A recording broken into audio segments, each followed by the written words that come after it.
కాంగ్రెస్ ప్రభుత్వంపై మాజీ మంత్రి కొప్పుల ఈశ్వర్ నిప్పులు చెరిగారు. హస్తం పాలనలో వ్యవసాయాన్ని ఆగం చేశారని మండిపడ్డారు. ధాన్యం కొనుగోలు ఇప్పటిదాకా పూర్తి చేయలేదని ధ్వజమెత్తారు. విత్తనాలు కూడా ఇవ్వలేకపోతున్నారని ఆగ్రహం వ్యక్తం చేశారు. విత్తనాల కొరతపై ముఖ్యమంత్రి, వ్యవసాయ మంత్రి ఇప్పటిదాకా స్పందించకపోవడం బాధాకరమన్నారు. ప్రభుత్వం వెంటనే స్పందించి రైతులకు న్యాయం చేయాలని కొప్పుల ఈశ్వర్ డిమాండ్ చేశారు.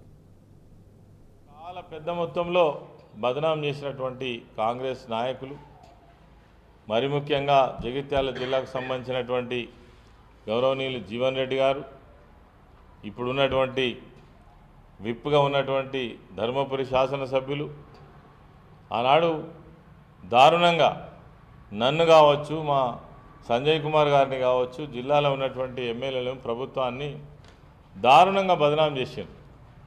కొనుగోళ్ల దగ్గర మీరు మరి ఒక బస్తాకు 2-3 కిలోలు కట్ చేస్తున్నారు, దీంట్లో మీ వాటాలు ఎంత అని అడిగాను. మరి ఇలా ప్రభుత్వం మారింది, ఇలా కూడా మళ్ళీ కొనుగోలు స్టార్ట్ అయినాయి. మరి ఇలా కూడా అదే విధంగా ఒక బస్తాకు 2 నుంచి 3 కిలోల కోతలు మరి ఇటు రైస్ మిల్లర్లు కావచ్చు, లేదంటే కొనుగోలు కేంద్రం దగ్గర కావచ్చు, మరి అదే విధానం కొనసాగుతున్నది. మేము ఇలా అడుగుతున్నాం జీవన్ రెడ్డి గారిని, ధర్మపురి శాసనసభ్యులను, మీ వాటా ఎంతో తేల్చి చెప్పండి. ఈరోజు చాలా ఘోరమైన పరిస్థితి. ఇప్పటికే 225 నుంచి 50 మంది రైతులు ఆత్మహత్య చేసుకున్నారు మీ యొక్క పాప కార్యాల వల్ల. 18 లక్షల నుంచి 20 లక్షల ఎకరాలలో పంటలు ఎండిపోయినాయి. అదేవిధంగా ఈరోజు దుక్కి దున్నడానికి మళ్ళీ సమయం దగ్గర పడుతుంది.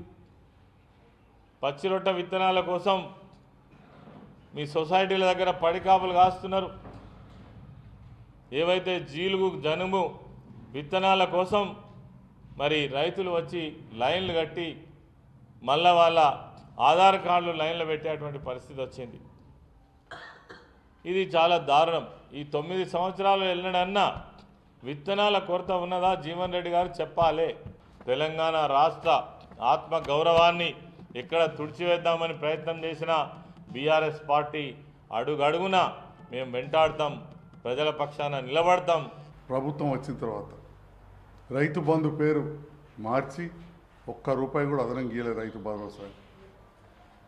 కొన్నిసార్లు పదే అంటే మేము విమర్శిస్తున్నాం అనుకుంటారు కావచ్చు, మేము అనడం కాదు. మరి బాండ్ పేపర్లు రాసి స్టాంపు కాగితం మీద రైతు భరోసా ఇస్తామని చెప్పి దేవుని గుళ్ళో పెట్టి వారు చెప్పడం జరిగింది. దేవుని గుళ్ళో పెట్టి రాహుల్ గాంధీ గారు, వారు యువరాజు అధినాయకుడు, జగిత్యాల కేంద్రంగా కొత్త బస్టాండ్లో వారి మాటల్లో చెప్పారు ₹500 క్వింటాల్ బోనస్ ఇస్తామని చెప్పి జగిత్యాల కేంద్రంగా చెప్పారు, జిల్లా కేంద్రంగా. దాండి పెద్దలు జీవన్ రెడ్డి గారు తెలుగులో వరంగల్ రైతు డిక్లరేషన్కి అనుగుణంగా ప్రతి క్వింటాలకు ₹500 ఇస్తామని చెప్పి తెలుగులో అనువాదం చేసిన విషయం జగిత్యాల ప్రజలందరికీ తెలుసు. అంటే ఒకవైపు వారి నాయకుడు చెప్పింది ఇవాళ లేదు, బోనస్ లేదు. ఇటు ఇక్కడి రాష్ట్ర నాయకులు 6 గ్యారెంటీల్లో భాగంగా రైతు భరోసా కార్యక్రమంలో 15,000 బోనస్ కావచ్చు, రైతు కూలీలకు ఇస్తా అన్నది కావచ్చు, ఎలాంటి కార్యరూపం దాల్చలేదు.